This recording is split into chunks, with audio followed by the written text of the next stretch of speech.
Pump it up, pump it up. Trae. Come on, come on. With Trae. Pump it up, pump it up. It's the day with Trae. This is the day to gain inspiration, to make a positive change in the nation. We're inviting you to partake in conversation, to raise your vibration. It's the day that we will all celebrate all of our peace that make this thing elevate. Watch the negative fade away, cause it's the day with Trae.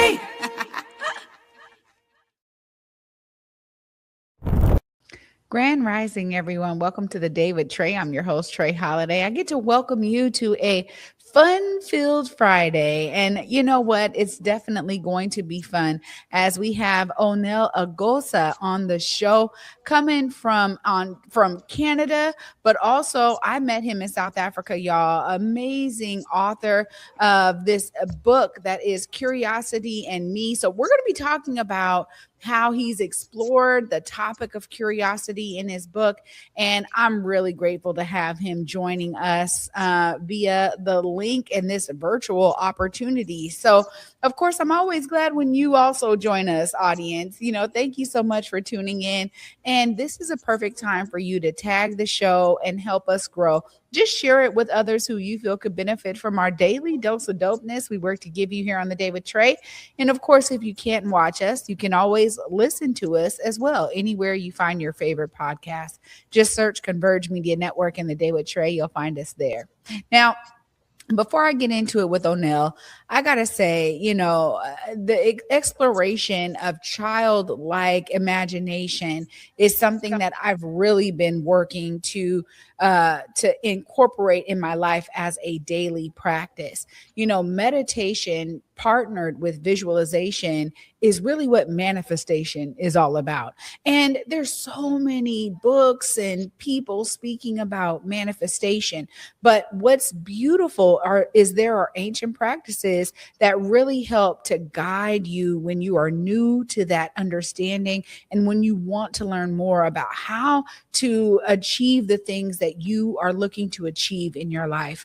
The beauty is that there are some real special ancient techniques that have worked for many years, thousands of years, that now we have access to. And that's something that I have been doing in my life, y'all. And of course, if you're interested in this, there is a whole Kemetic guided meditation system that is available to the public. You can check out kemeticlegacy.com. That's KAMITIC legacy.com. This is a great way for you to tap into that spiritual power you have within you and learn through guided courses and meditations and amazing lectures that help you understand exactly how to utilize this energy. So when I think of curiosity, I think of the ways that when we get older, we just stop using our imagination as much as, you know, we should. Like, we could do so much more if we just explored our imagination like we were children again. And I'll say this, we're constantly imagining whether we know it or not, right? We're visualizing things that we're about to do, right? We're about to go into that job interview. I'm seeing myself like talking to, you know, someone who's going to be across from me. How am I looking? What kind of outfit am I wearing? You know, when we think about the ways that we use visualization, we use it all the time. We're imagining scenarios all the time, either before they occur or sometimes we're playing things back in our mind. So there are definitely some things that we can do to explore that more as adults. And I'm looking forward to talking with O'Nell right after the break and learning more about how his book encourages that and shares his own journey of curiosity with us. So up next, we got O'Nell Agossa joining us, and we're going to be talking all things curiosity. Stay tuned, y'all. You're watching The Day with Trae. Washington's biggest night out for sports is Sports Star.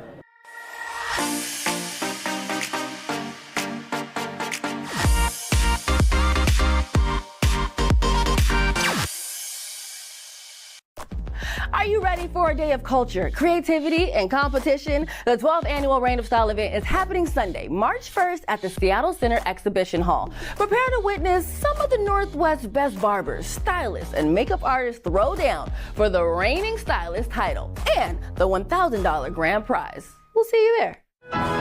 Seattle Opera presents the celebrated opera, Fellow Travelers.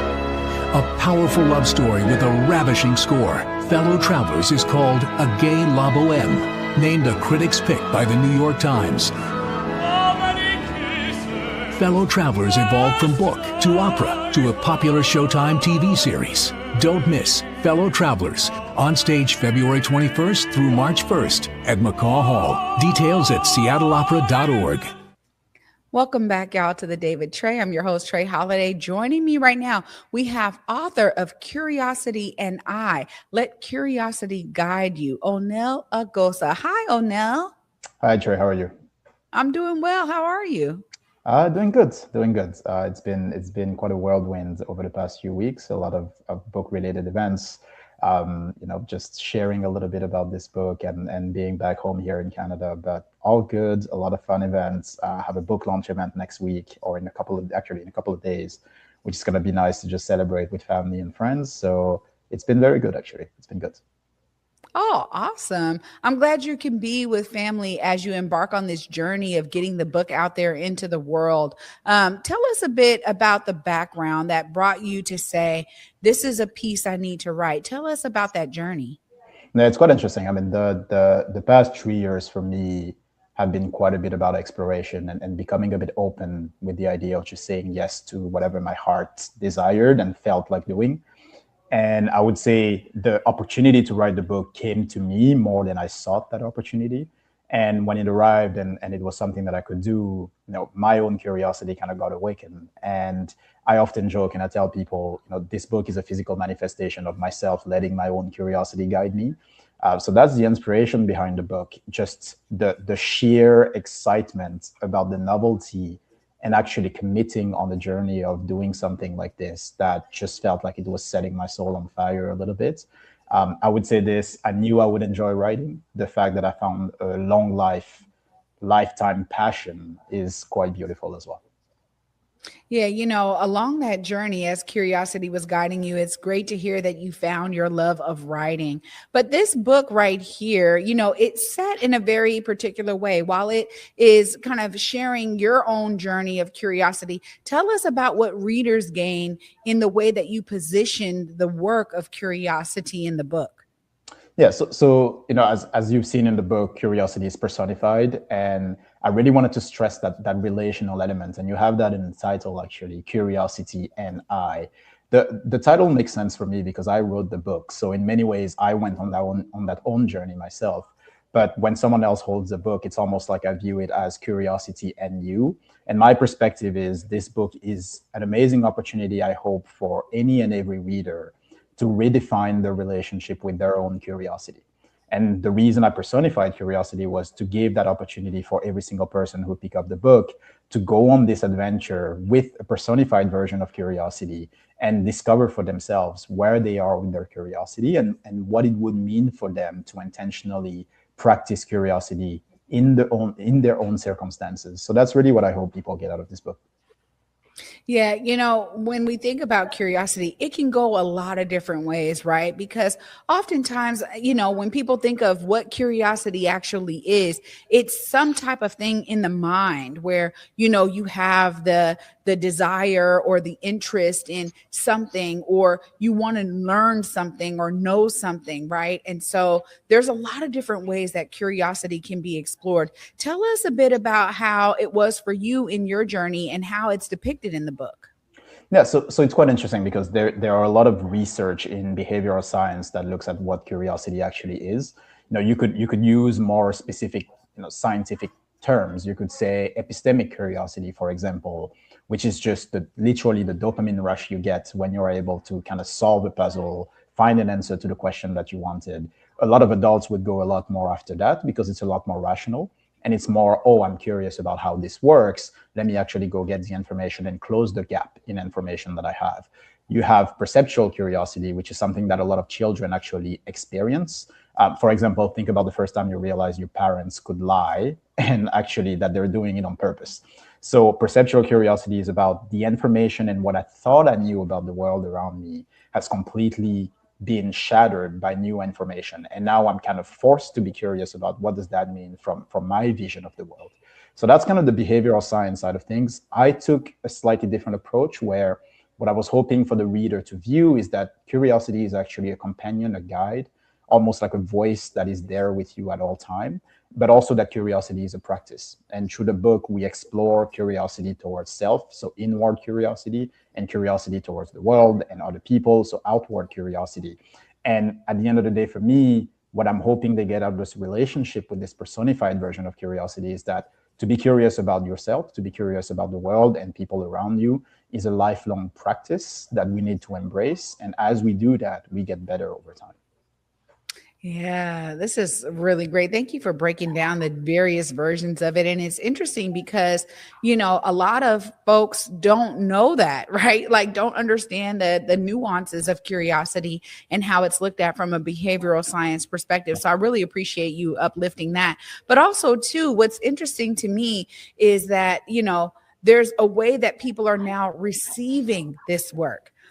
Being curious about what you actually put in this book. Tell us how it's been to connect with communities and bring this book out to other folks and get that feedback from them about why they're excited to read it, or if you've had anyone who has read it and has been able to share their perspective with you. Tell us a little bit about that.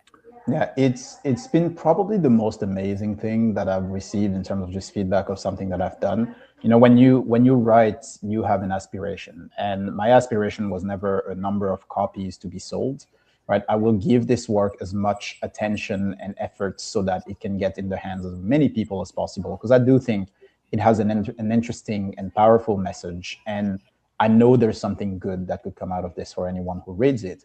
But when I was writing the book, my whole goal was to show up in a way that was authentic. And in the book, I present these kind of 3 principles of how to be curious, or that can help us practice good curiosity. It's that curiosity is honest, curiosity is active, and curiosity compounds. And I had to follow the same principles as I was writing the book.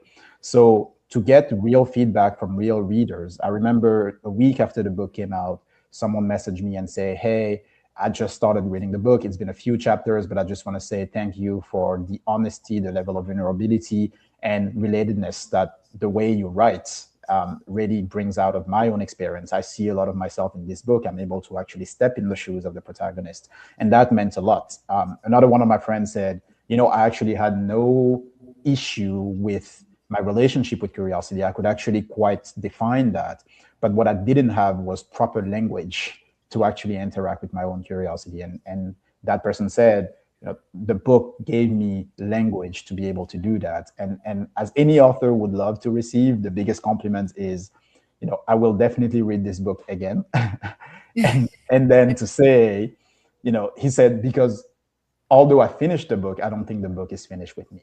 So to receive comments like that as an author, when I know where my heart was at every single day that I showed up to write this piece of work, is an amazing blessing. And it's just all about gratitude. And it just pushes me to feel that much more happy about the fact that I followed my own curiosity, because in many ways I can bring some of my gift to the world and hopefully inspire others to do the same.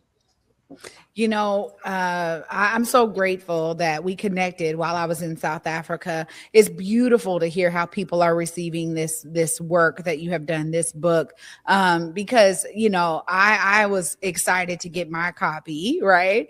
And really, for me, there's a journey here that is explored that, as you said, you really put it in the hands of others to explore their own journey with curiosity. And right. For me, there was this reflection period of realizing, when have I been the most curious in my life, right?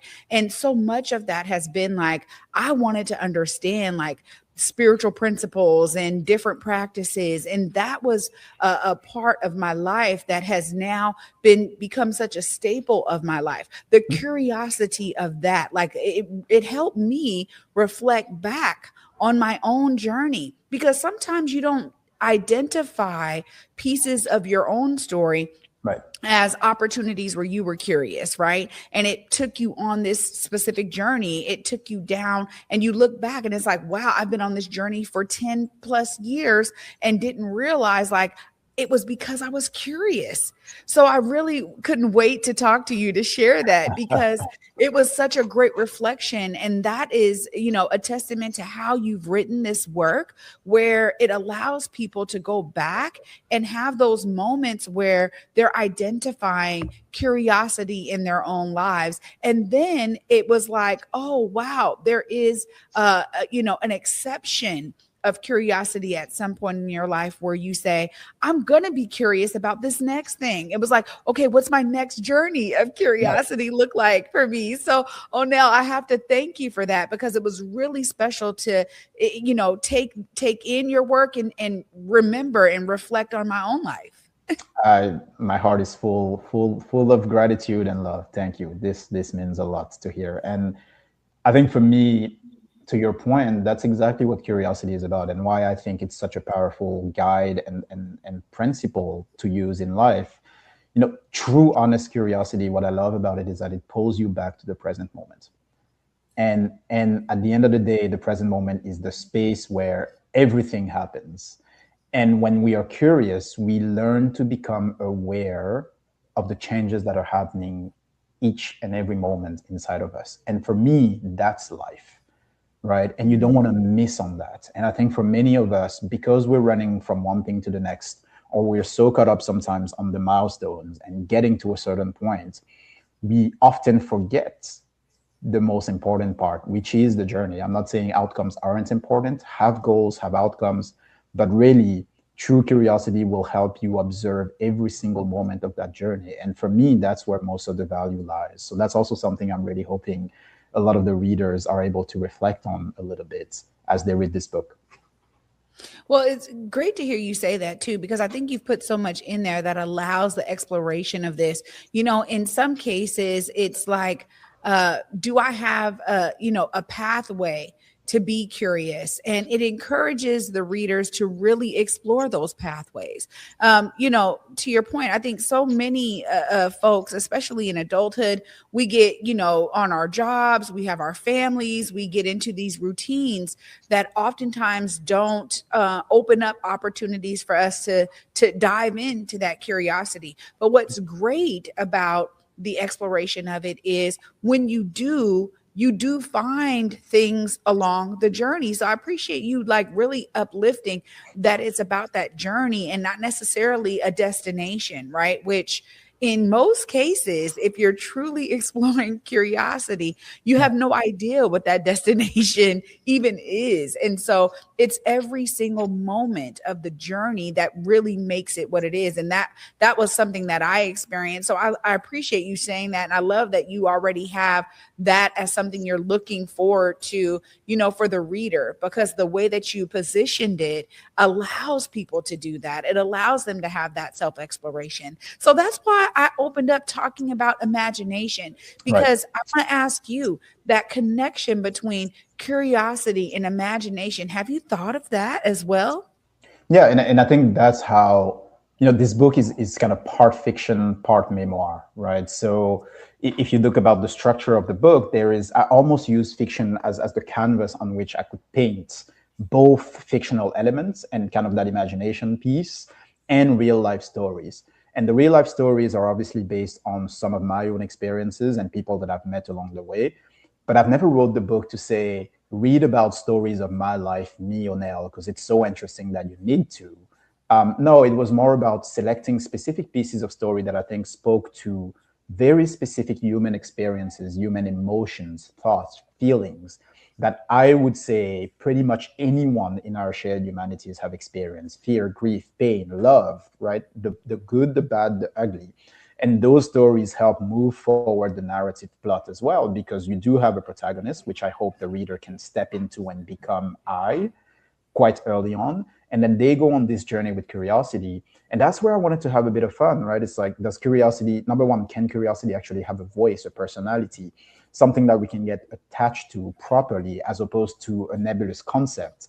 And when I was doing the research, you find very quickly the expression "curiosity killed the cat." But I think there's a second part to that sometimes most people don't know, which is curiosity killed the cat, but satisfaction brought it back. So when I read that, I was like, I want to play on that a little bit because it is well known.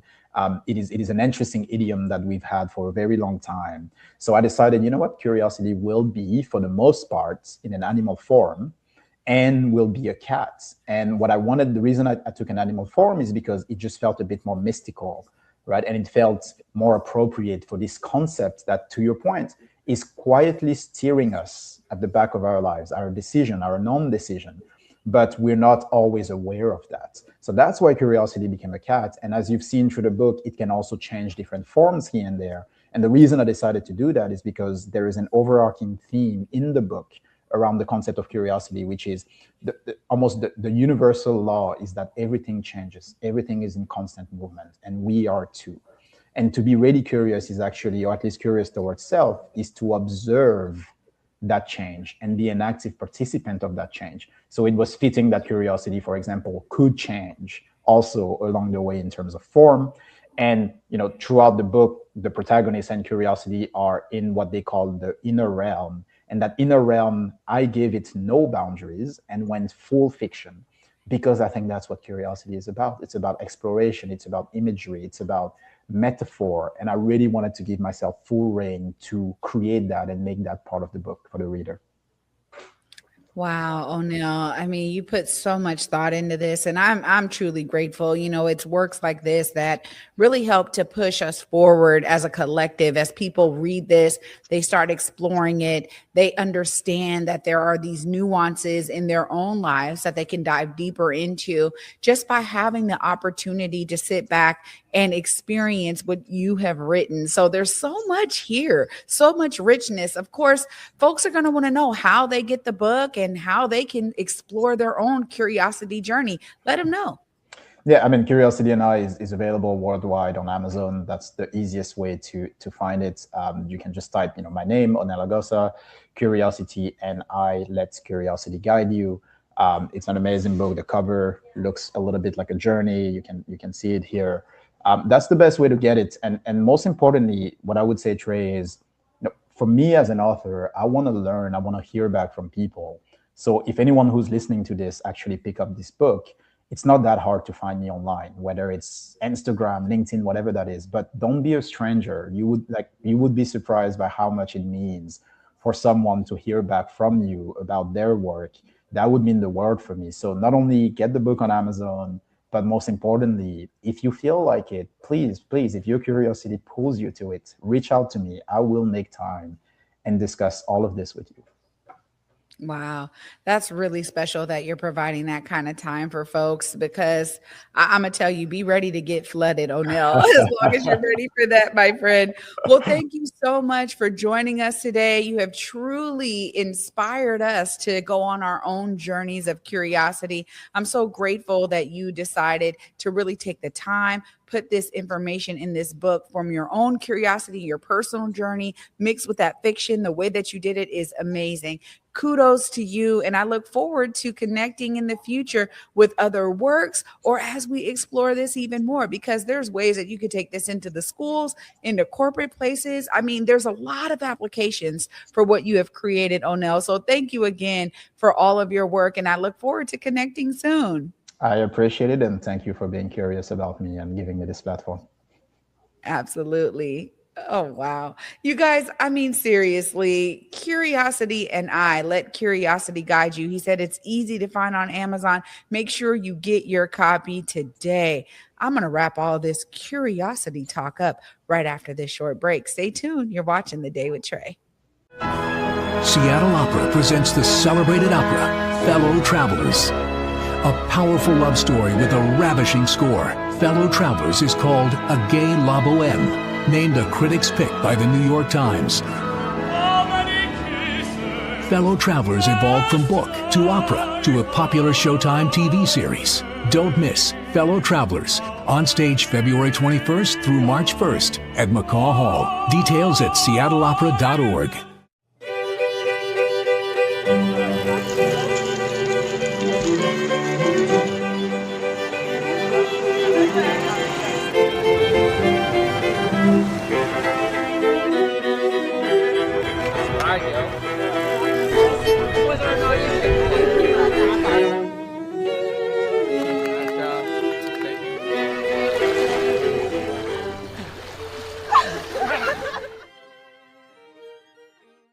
Welcome back, everyone, to the Day with Trae. Of course, I'm your host, Trae Holiday. Huge shout out to O'Nell Agossa, our guest today, the author of Curiosity and I Let Curiosity Guide You.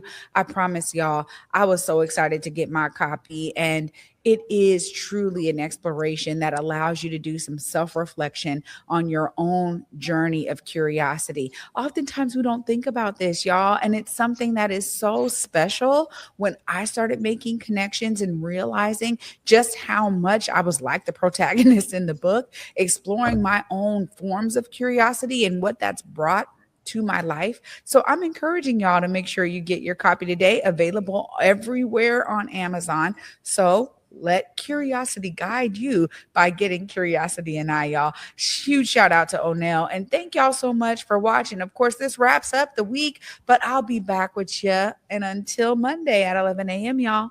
Peace.